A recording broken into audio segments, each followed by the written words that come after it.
में 100 खरब ग्रह मौजूद हैं, जिनमें अधिकतर बोरिंग और सुनसान पड़े हैं, लेकिन वैज्ञानिकों ने काफी मेहनत से हमारी आकाशगंगा में कुल 5,500 हैबिटेबल प्लैनेट्स की खोज की है, जो लाइफ के लिए पृथ्वी से भी बेहतर है और जहां विचित्र जीव मौजूद हो सकते हैं। आज हम इन्हीं में से ऐसे ही 10 ग्रहों के बारे में जानने वाले हैं।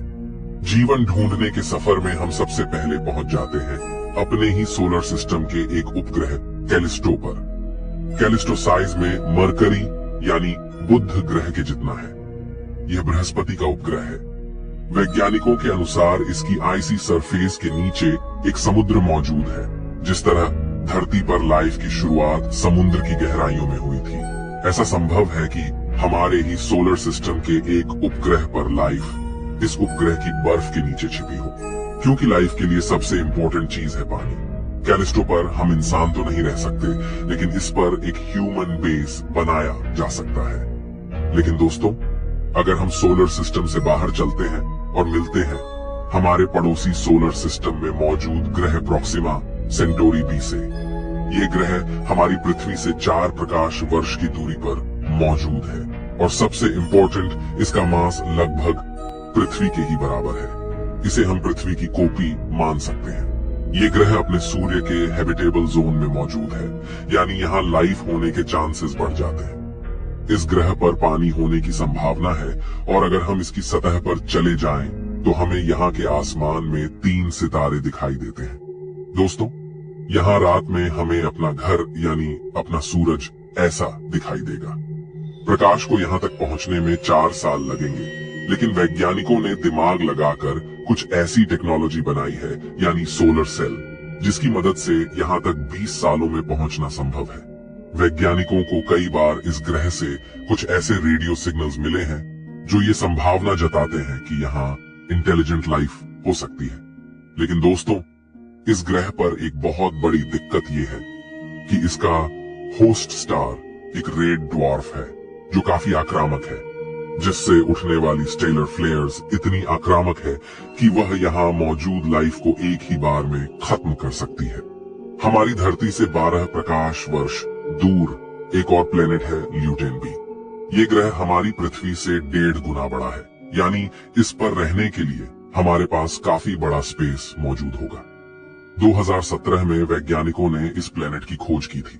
इस ग्रह पर न सिर्फ पानी है, बल्कि लाइफ के लिए सारे जरूरी एलिमेंट्स, एमिनो एसिड और हाइड्रोकार्बन्स मौजूद है। यह ग्रह हम इंसानों के रहने के लिए काफी अच्छा है। कुछ रिसर्चर्स का अनुमान है कि इसके परफेक्शन के पीछे एलियंस का हाथ भी हो सकता है। इस ग्रह पर एक धरती के 19 दिन के बराबर होगा। ये प्लेनेट इतना अच्छा है कि मेटी नाम की रिसर्च ऑर्गेनाइजेशन ने इस ग्रह की तरफ कुछ मैसेज भेजे हैं, ताकि अगर एलियंस वहां मौजूद हो तो उन्हें ये मैसेज मिल जाए। इन मैसेजेस में अलग अलग म्यूजिकल इंस्ट्रूमेंट्स की आवाज और यूनिवर्स में हम पृथ्वीवासियों की लोकेशन का साइंटिफिक ट्यूटोरियल है। लेकिन दोस्तों, इस ग्रह पर ग्रेविटी काफी ज्यादा होने पर यहाँ हमें काफी ज्यादा मशक्कत करनी पड़ेगी अपने सारे काम करने के लिए। लेकिन दोस्तों, इस ग्रह पर एक तरफ हमेशा दिन और दूसरी तरफ हमेशा रात होती है, क्योंकि यह अपने सूर्य से टाइडली लॉक्ड है। धरती से 40 प्रकाश वर्ष दूर ऐसे ही 7 और प्लैनेट्स हैं जो अपने सूरज से टाइडली लॉक्ड हैं। ये है ट्रैपिस्ट-1 सिस्टम। यहाँ पर एक नहीं बल्कि 7 ग्रह अपने सूरज के काफी पास मौजूद है। ये 7 ग्रह अपने सूर्य के इतने करीब हैं कि ये 7 ग्रह मरकरी के ऑर्बिट में समा सकते हैं। इनमें से अंदरूनी 2 प्लेनेट वीनस की तरह काफी हॉट है और बाहरी प्लेनेट ट्रैपिस्ट-1H अंटार्कटिका की तरह काफी ज्यादा कोल्ड है। लेकिन दोस्तों, इन 7 ग्रहों में 4 ग्रह ऐसे हैं जो इस सितारे के हैबिटेबल जोन में हैं। यानी यहाँ एक नहीं बल्कि 4 ग्रहों पर एक साथ लाइफ हो सकती है। सबसे इम्पोर्टेंट बात यह है कि ये ग्रह 8 अरब साल पुराने हैं। यानी यहाँ पर अगर लाइफ पैदा हुई होगी तो वो हमसे 3 अरब साल पहले पैदा हुई होगी। इस मामले में अगर यहाँ लाइफ हुई तो ये हमारे सबसे पुराने कॉस्मिक एंसेस्टर होंगे। लेकिन दोस्तों, यहाँ पर एक काफी बड़ी समस्या है, इन ग्रहों का टाइडली लॉक्ड होना, जिस वजह से इनका एक हिस्सा काफी गर्म होगा तो दूसरा काफी ठंडा।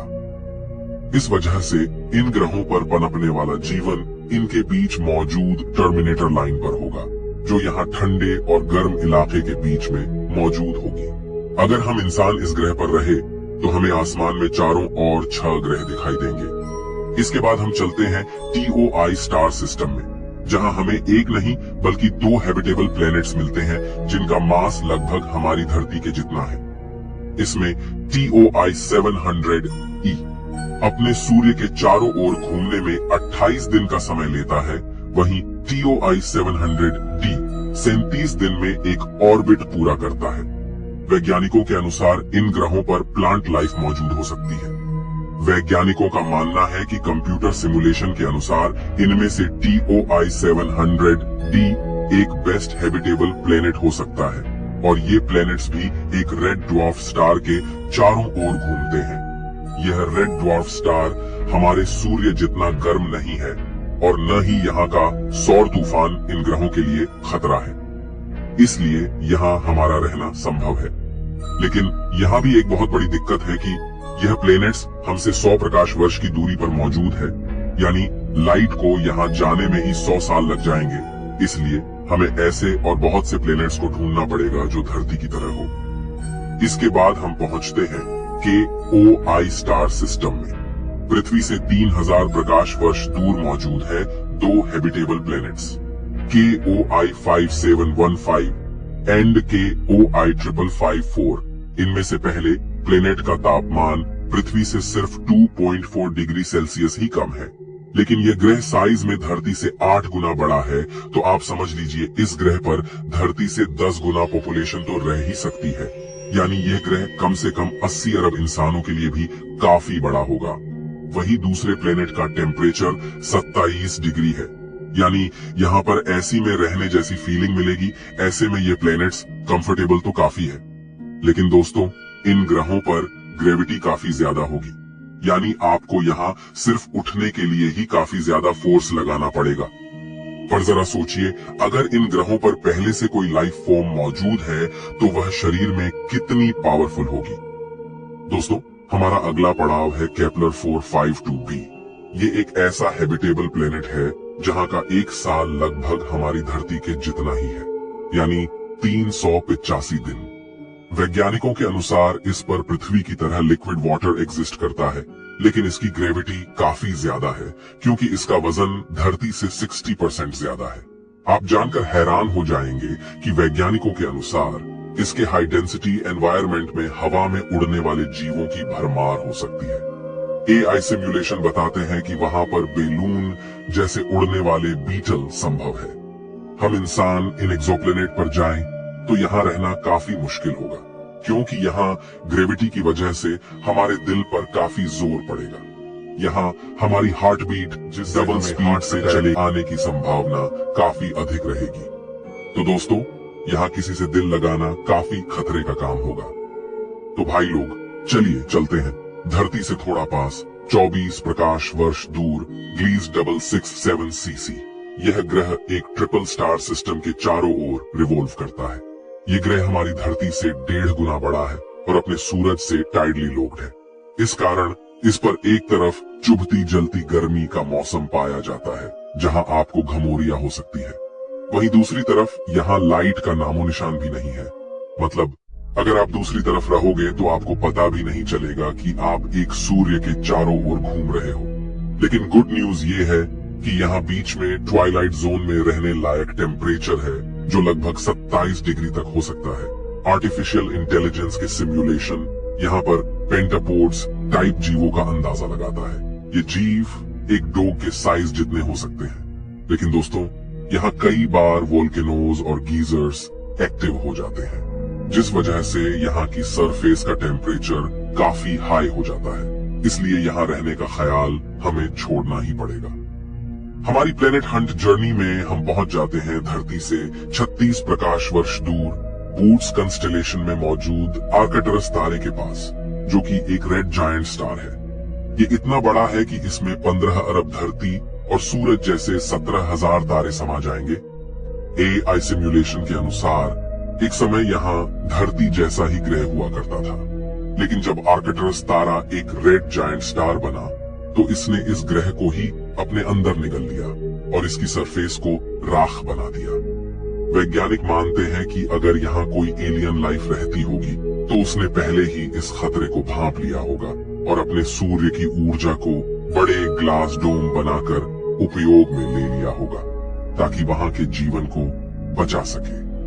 दोस्तों, आप जानकर डर जाओगे कि एक दिन हमारा सूरज भी फैलकर बड़ा हो जाएगा और उस समय धरती पर लाइफ को हमें बचाना पड़ेगा। यही वजह है कि हम इतनी देर से ब्रह्मांड में अलग अलग ग्रह खोजने में लगे हैं। लेकिन दोस्तों, आपको डरने की जरूरत नहीं है, क्योंकि साल 2005 में अंतरिक्ष से हमें एक होप मिली। वैज्ञानिकों को अंतरिक्ष से एक मिस्टीरियस सिग्नल मिलता है और इंटरेस्टिंगली वो सिग्नल हमारे ही सोलर सिस्टम में मौजूद शनि की रिंग्स में छिपे टाइटन उपग्रह से आता है।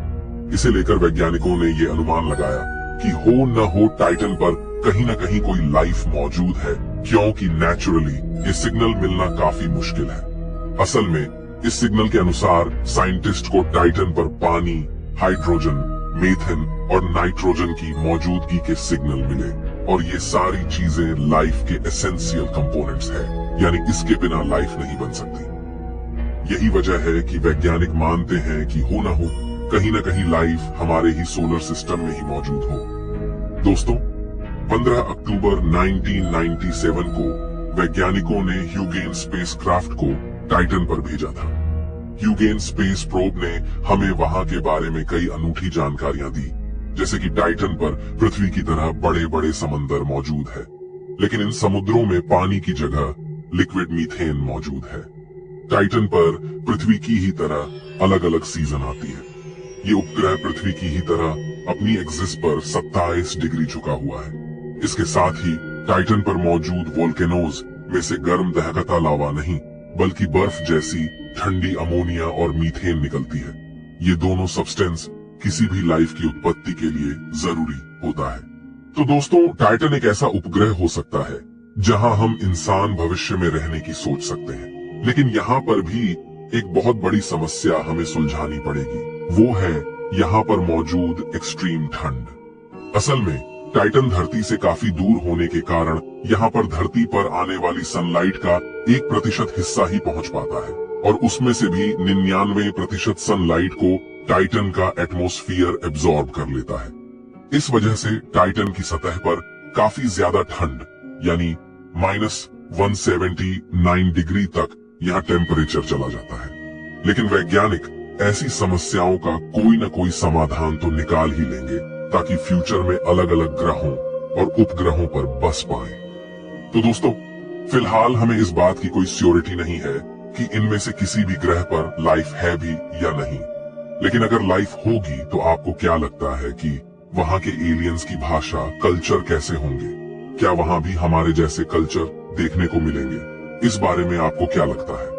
कमेंट में मुझे जरूर बताएं। मैं मिलता हूँ आपसे किसी अगले वीडियो में। तब तक के लिए ब्रह्मांड में घूमते रहिए, क्योंकि हम सब है वोयाजर्स।